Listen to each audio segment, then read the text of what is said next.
اسی طرح ہماری ایک اور بہن ہے ام زینب، انہوں نے انگلینڈ سے سوال کیا ہے، السلام علیکم، وعلیکم السلام۔ میرے شوہر کی 1 سال پہلے نوکری ختم ہو گئی، ابھی تک انہیں کوئی نئی نوکری نہیں ملی، جس کی وجہ سے گھر میں بہت پریشانیاں ہیں۔ مجھے تو یہ شک ہے کسی نے کالا جادو کروا دیا ہے یا نظر لگ گئی ہے میرے شوہر کو۔ اب میں کیسے جان سکتی ہوں کہ کالا جادو ہوا ہے کہ نہیں؟ برائے مہربانی کوئی ایسا وظیفہ بتائیں جو میں پڑھ سکوں جس سے میرے شوہر کو نوکری بھی مل جائے اور گھر کے مسائل بھی حل ہو جائیں۔ بہت یہ پریشان کن صورتحال ہے، مگر میری بچی آپ یہ جو ہے نا کہ جادو کر دیا کریں، کالا جادو فلاں، ان باتوں میں نہ پڑیں، کئی ٹھگ مل جائیں گے جو کہیں گے بڑا سخت جادو ہوا ہے، آپ کی قسمت اچھی تھی کہ آپ آ گئی ہیں ورنہ برباد ہی ہو جائے، ٹھگ ہیں لوگ کٹھے ہوئے۔ باقی آپ جو کرنے کا کام ہے کریں، انشاءاللہ خیر ہی ہے۔ وظیفہ انہوں نے وظیفہ جو ہے نا یہ سن لیں، کام کاج کے لیے دونوں یا مغنی 1100 مرتبہ اور اللہ الصمد 1001 بار، درود شریف بالآخر، یہ کسی وقت بھی پڑھیں، جن کے کاروبار ہیں وہ بھی پڑھیں، اللہ الصمد 1001۔ سورہ اخلاص جو ہے نا قل هو اللہ، اسی لیے حضور نے کہا قرآن کا یہ ایسا اعلیٰ حصہ ہے کہ اس کو جس نے پڑھا سمجھو تیسرا حصہ قرآن کا پڑھی، جو قرآن میں بیان ہوا 10 سپاروں میں جو ہے نا وہ اس چھوٹی سی صورت میں بند ہے، مگر لفظ 2-3 ایسے ہیں جو پڑھنا توجہ، احد، سمد اور آخر میں جو کفر کا، اس کو سمجھ ہے نا۔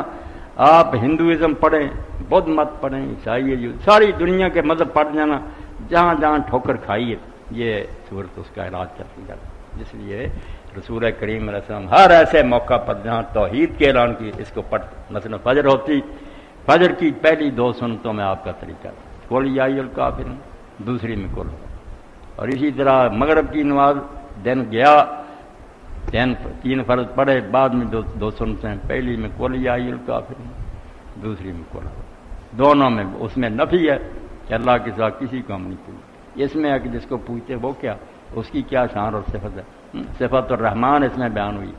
اسی لیے ایک صحابی جو ہے نا ان کا لوگوں نے کہا کہ آپ نے حضور اس کو امام بنا دیا، یہ ہر رکعت میں نا جو جی چاہے پڑھے مگر اس کے ساتھ قل هو اللہ ضرور پڑھتا ہے۔ ہم نے اس سے کہا کہ یا یہ پڑھ لیا کر یا کوئی اور سورت پڑھ، یہ بس ہر رکعت میں کچھ اور پڑھتا اور اس کے ساتھ اخلاص۔ آپ نے پوچھا کہ تیرے ساتھی یار یہ کہتے ہیں کہ سورہ اخلاص کی بجائے اور بھی پڑھ لے تو کافی ہے نماز کے لیے، کیوں کرتے؟ تو اس نے کہا اللہ کے رسول اس میں صفت الرحمان، میرے رب کی جو شان بیان ہوئی ہے اس طرح اعلیٰ طریقے، مجھے یہ سورت بہت پسند ہے، محبت ہے، تو آپ نے فرمایا اس سورت سے محبت نے تجھے جنت میں داخل کر دیا۔ یہ کوئی چھوٹی صورت، اس لیے یہ نا توحید کی جو احرام باندھے وہاں بھی یہی مناسب ہے کہ احرام کی 2 رکعتیں جب پڑھے قل یا ایھا الکافرون، شرک کا بالکل سر قلم کر دے، کوئی نہیں جس کو میں پوچھوں، ایک خدا اور قل هو اللہ۔ اور طواف کعبہ کے بعد بھی سنت ہے، جب طواف کرے 2 رکعتیں پڑھے، یہی 2 صورتیں پڑھے۔ جی تو جو ہے نا کیا ورد پوچھا؟ جی ورد پوچھا، انہوں نے وہ بتا دیا آپ نے۔ یہ جو ہے نا کہ یا مغنی 1100 اور اللہ الصمد 1000، یہ کاروبار کے لیے۔ باقی جو جادو کا شبہ ہے نا، سورہ اعراف 7واں رکوع اور اس کی پہلی آیت ان ربکم سے لے کر وہاں پڑھنا ان رحمت اللہ قریب من، سب نوٹ کر لیں، یہ آیتیں روزانہ پڑھ لیا کریں، انشاءاللہ کالا ہوگا یا بگا ہوگا نا سب اللہ کے فضل سے۔ سورہ اعراف 6واں رکوع اور اس کی آیتیں ان ربکم سے شروع ہوتی ہیں اور ان رحمت اللہ قریب من۔ اور جنات کا شبہ ہو کہ کسی گھر میں آوازیں آتی ہیں، کوئی سندو معلوم ہوتا کہ چل پھر رہا ہے، تو اس کے لیے چاہیے کہ رات کو سر پر ہاتھ رکھے۔